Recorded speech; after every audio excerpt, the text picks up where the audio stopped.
अस्सलामुअलैकुम, मैं हुमारिया अली, आप देख रहे हैं मेरा चैनल। मेरे बिनोई का कत्ल आमिर फातेह और कैसर बट ने नहीं किया। तीफी बट का एकदम से यू टर्न। असली शूटर्स जी पकड़े गए हैं और कत्ल करवाने वाला आखिर कौन निकला। तीफी बट का एक और प्लांटेड इंटरव्यू, यानी कि इंटरव्यूज पे इंटरव्यूज दिए जा रहे हैं। कैसर बट की वीडियो ने असल राज खोल के रख दिए हैं। कोई तीसरी ताकत नहीं, सारा शैतानी खेल रचाने वाला एक ही बंदा है।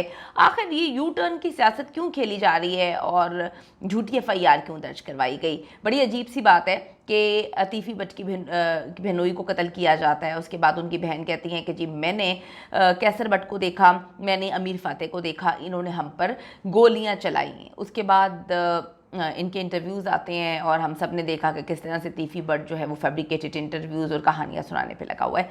अमीर बलाच को किसने और क्यों कत्ल किया, इसका जवाब जो है ये कोई दे नहीं पाता। बल्कि ये जो एक सवाल है, इस सवाल ने तमाम केसेस को सॉल्व वैसे ही कर दिया है, क्योंकि जवाब देने वालों के पास जवाब नहीं है इसका। एक बार फिर जी तीफी बट को इंटरव्यू देने पड़ गए हैं और लेकिन अब उसका जवाब जो है उसमें ट्रका वाला ग्रुप की तरफ से कैसर बट की वीडियो आ गई है। यानी कि तीफी बट अब इंटरव्यूज़ पे इंटरव्यूज़ दे रहा है, कहानियाँ सुनाने की कोशिश कर रहा है। एक और इंटरव्यू उसने दिया है और उसके बाद जो है कैसर बट ने एक वीडियो जो है वो मार्केट में लेकर आकर उसकी भी हकीकत खोल दी है।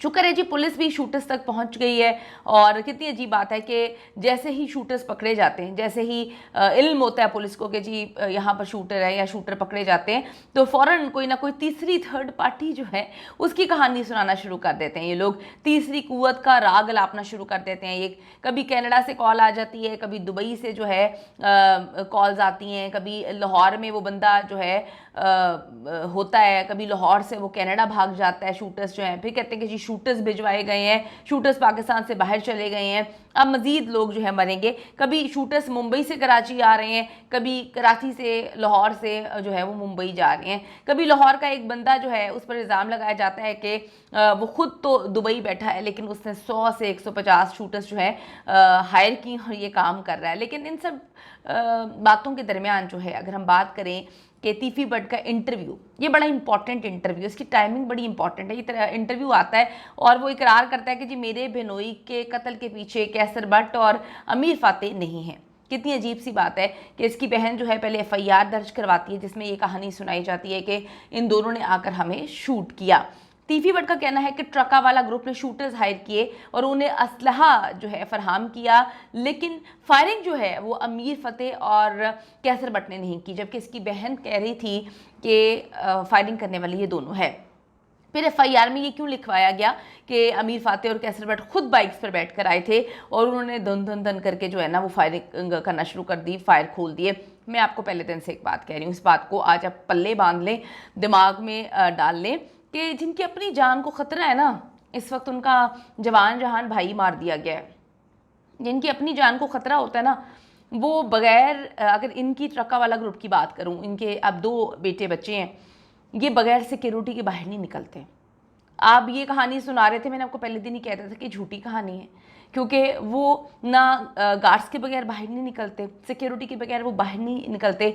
उनकी पूरी फैमिली को जो है निशाने पर है, सिक्योरिटी उनको मसाइल हैं, तो वो कैसे जो है मुंह ढके बगैर, मुंह छुपाए बगैर, बाइक पे बैठ के बगैर सिक्योरिटी गार्ड्स के आके जो है इनको मारेंगे। तो ये तो पहले दिन से ही जो है ना हैंकी पैंकी, ये बड़ी फजूल सी कहानी लग रही थी जिसमें कोई दम नहीं था।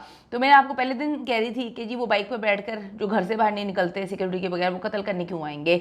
और अब तीफी बट ने खुद भी इकरार कर लिया कि उनकी बिनोई की जो एफआईआर कटवाई गई थी उनकी बहन की जानिब से, वो झूठी एफआईआर थी। इसके बाद पुलिस जी अब असल शूटर्स तक पहुंच गई है। तीफी बट के बिनोई जावेद बट को कत्ल करने वाले शूटर्स की तस्वीर सामने आ गई हैं और डीआईजी का कहना है कि पुलिस शूटर्स तक पहुंच गई है लेकिन तस्वीर लीक होने के बायस शूटर्स को गिरफ्तार नहीं कर सके। उन्होंने कहा कि जावेद बट को कत्ल करने वाले शूटर की उम्र 60 से 65 साल है। तो एक और बात जो है उनकी एफआईआर की झूठी साबित हो गई है। कि ये 60 और 65 साल के तो है नहीं। उन्होंने मजीद कहा कि मुलजिम ने सब्ज रंग की चेक वाली शर्ट पहन रखी थी, हेलमेट पहने मोटर बाइक पर सवार जो है शूटर की एक तस्वीर इनके हाथ लगी है और शूटर जो है उसने सफ़ेद दाढ़ी रखी हुई थी। डीआईजी का कहना है कि शूटर मोटरसाइकिल केनाल रोड पर खड़ी करके रिक्शे में सवार हुआ था। मुलजिम केनाल रोड पर रिक्शे से उतरा और जावेद भट्ट की गाड़ी के करीब आते ही उसने फायरिंग कर दी। शूटर को वारदात के बाद मॉल रोड पर जो है देखा गया था। डीआईजी का ये भी कहना है कि वारदात में इस्तेमाल होने वाली रिक्शे की भी तलाश इस वक्त की जा रही है। रिक्शा ड्राइवर के जरिए हम शूटर तक पहुंच सकते हैं, रिक्शा वाला भी इनका अपना ही बंदा हो सकता है। तो अब ये सारी कहानियां दुनिया के सामने आ गई है कि अब इसने कहा है कि जी उन्होंने कत्ल नहीं करवाया, उन्होंने बंदे हायर किए थे।